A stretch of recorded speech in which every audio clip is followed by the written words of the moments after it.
The woman across the table had been checking her phone under the tablecloth for the last 12 minutes. Ethan had counted. Not out of irritation.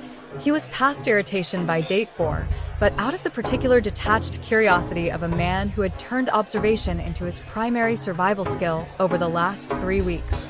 She was doing it carefully, the way people do when they still want to appear present, tilting the screen away from him, glancing down for 3 seconds, back up, smile, nod down again. Her name was Priya. She had beautiful hair and a sharp wit and had been genuinely funny for the first 20 minutes, right up until he told her he worked in logistics. "Sorry," she said suddenly, putting the phone face down on the table with the energy of someone making a visible effort. "You were saying?" "I wasn't saying anything," Ethan said. "You were telling me about Santorini." Right. "Yes." She picked up her wine. "You should go. You'd love it." "Maybe," he said. He looked at her for a moment.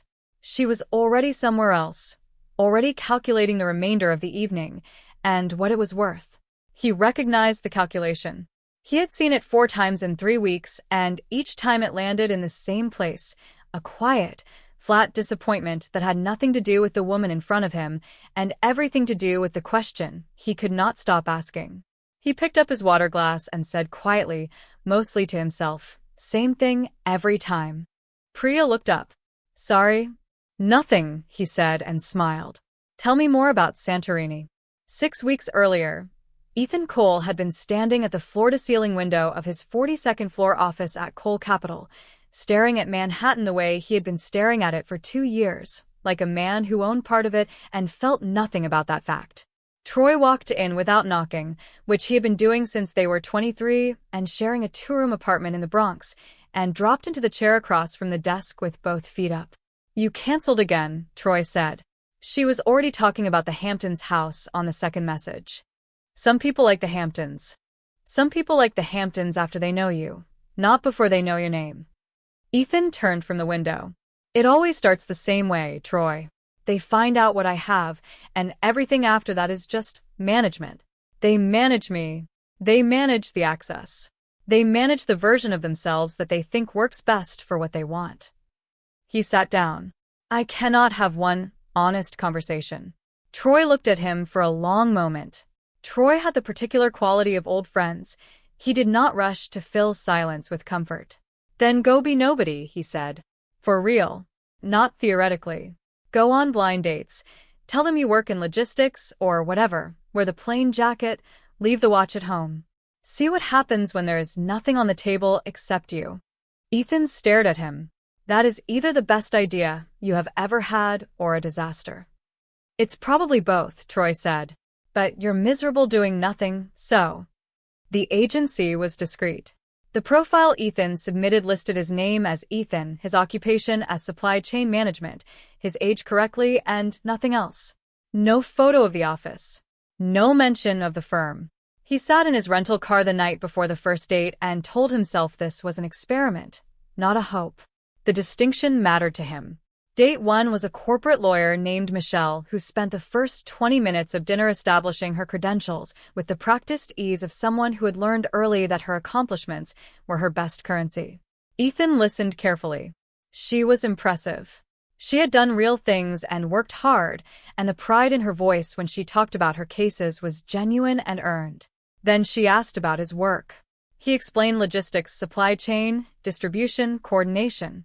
She nodded with the careful attentiveness of someone filing information under a category. When he mentioned he drove a 4-year-old Honda, she smiled and said, "That's practical." The smile was kind. The category was set. She did not call back, and he did not expect her to, and on the drive home, he thought about the word trajectory and what it meant to be someone who had not yet arrived at the place another person needed you to be. Date 2 was different. Her name was Amara, and she laughed easily and listened with her whole body and asked questions that meant she had actually heard the previous answer. He thought for the first 40 minutes that Troy had been right. Then he mentioned offhand that he rented his apartment. Nothing changed on her face. Everything changed in her energy.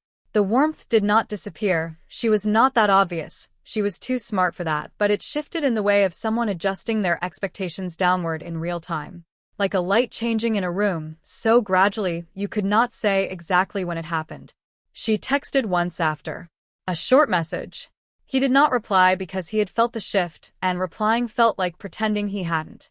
Date 3 did not waste either of their time. Her name was Courtney, and she told him within 15 minutes, with the calm confidence of someone stating a coffee preference, that she was looking for a man who had built something, who was established, who had, in her words, done the work and arrived.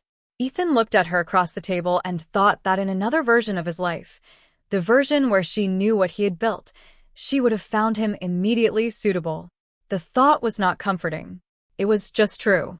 He thanked her for her honesty, which he meant completely, and drove home in the specific silence of a man who is beginning to wonder if the experiment is proving the wrong thing. Date 4 was Priya, and the phone under the tablecloth in Santorini, and the same thing every time. Date 5 arrived with bright energy and a dress that had taken real thought, and an enthusiasm that felt real because it was real. She was genuinely excited, genuinely present, genuinely trying. And she was wonderful right up until a man walked past their table who she clearly recognized and who she watched leave with an expression that only lasted 2 seconds, but said everything. She spent the rest of the evening referencing, without seeming to mean to, a man she had dated 2 years ago who had his own plane. Not to wound Ethan. Not to compare. She simply could not stop returning to that point on the map because it was where her compass still pointed. He listened to her with patience and something close to sorrow, and on the drive home called Troy and got the voicemail. He left one message. "You were wrong." Troy called back in 4 minutes. "One more," he said. "Just try one more." Ethan sat in the dark car and thought about what one more cost and whether he had enough left to spend it. Then he said fine. One more. Jade Okafor was 7 minutes late and entirely unapologetic about it. The first message came when he was already seated, running from the subway, sorry, and the second arrived 30 seconds later. "Also, I have no idea what you look like, so describe yourself." He stared at the second message for a moment. Every other date had either found a photo somewhere or asked the agency. He typed back, "Gray jacket, water already ordered. Look for the person who appears to be questioning his life choices." There was a pause. Then, "That is a very specific description. I'll find you." She walked in like someone who knew where she was going even when she didn't. He spotted her before she spotted him. Dark natural hair, quick eyes moving across the room, a deep brown coat, no hesitation in her stride. When she found him, she sat down without ceremony and said, "The life choices description was accurate. You look like you've been thinking too hard about something for too long." Ethan blinked. "Good evening to you too." "Sorry." She picked up the menu. "I'm direct. My students say it's my best quality and my worst one depending on the day." She looked up. "Jade." She said her own name like she was offering it, not performing it. "Ethan." "What do you do, Ethan?" "Supply chain management. Logistics." She nodded once, looked back at the menu. "Sounds complicated." "It is sometimes. Do you like it?" He paused. Nobody had asked that. Not once in 5 dates had anyone asked if he liked the thing he did. They had assessed it, categorized it, weighed it, and moved on. "Some days," he said honestly. "That's a real answer." She set the menu down. "Most people say yes automatically. The people who say some days are usually the ones who are actually paying attention to their life." She ordered tap water and the pasta without looking at the prices, and when the waiter left she looked at him with the direct focus of someone who taught teenagers for a living and had long ago run out of patience for surfaces. "Why did you sign up for one of these?" "A friend suggested it."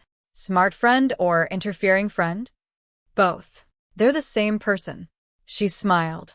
It was a real smile. Arrived without announcement, changed her whole face. "Mine too. She bet me $20 I wouldn't show up. I'm here for the $20 and the possibility of a decent conversation." She leaned back. "What's the last thing you read that actually changed how you thought about something?" He thought about it. Not the performative pause of someone constructing an impressive answer, actual thought. "A study about how people make decisions under conditions of abundance versus scarcity," he said. "The finding was that people with more options consistently make worse choices than people with fewer. Not because they're less intelligent, Because the weight of possibility is its own kind of poverty. Jade looked at him for a moment. You said that like it was personal. Maybe it was. She did not push. She filed it the way someone files something they intend to return to. I teach art, she said. Secondary school. Year 9 through 11. Why art? Because it's the only subject that tells children being wrong is part of the process. Every other class teaches them that wrong answers are failures. Art teaches them that wrong marks become the painting. She wrapped both hands around her water glass. I think if more adults had learned that early, we'd have fewer people stuck at the same crossroads for years because they're terrified of making the wrong turn. The silence that followed was the kind that means something landed somewhere real. Ethan looked at her across the table and felt something he had not felt in any of the previous 5 evenings, the specific and slightly alarming sensation of being actually seen by someone who is not looking for anything in return. You went quiet, she said. I'm thinking. About what? About the last time someone said something that meant something to me at one of these. She tilted her head. How many of these have you done? You're number 6. Should I be concerned about the previous 5? Only as context. She studied him then. Not rudely. With the focused attention of someone who spent her days reading what teenagers could not say out loud. You're not who you're pretending to be, she said. He went still. What do you mean? I don't know exactly. You just have the look of someone wearing a costume they chose on purpose. The jacket is too plain. The watch tan line on your wrist says you normally wear something there. And you answer questions like someone who is used to people listening very carefully to everything he says. She picked up her fork. It's fine. Everyone's hiding something. The question is whether what's underneath is worth the reveal. He looked at her for a long moment. What if it complicated things? She met his eyes without flinching. Then it would be complicated. That's not the same as wrong. They stayed at that table for 2 hours and 40 minutes. He did not look at his phone once. The second date was a Sunday afternoon walk through the neighborhood near her school because she mentioned she loved it at dusk, and he had remembered. She showed him a mural her year 10 class had painted on the wall of the community center, 30 teenagers worth of color and chaos, and something that was trying to say something important about belonging. He stood in front of it for a long time. She stood beside him and did not rush him. That was the moment he knew he was going to tell her.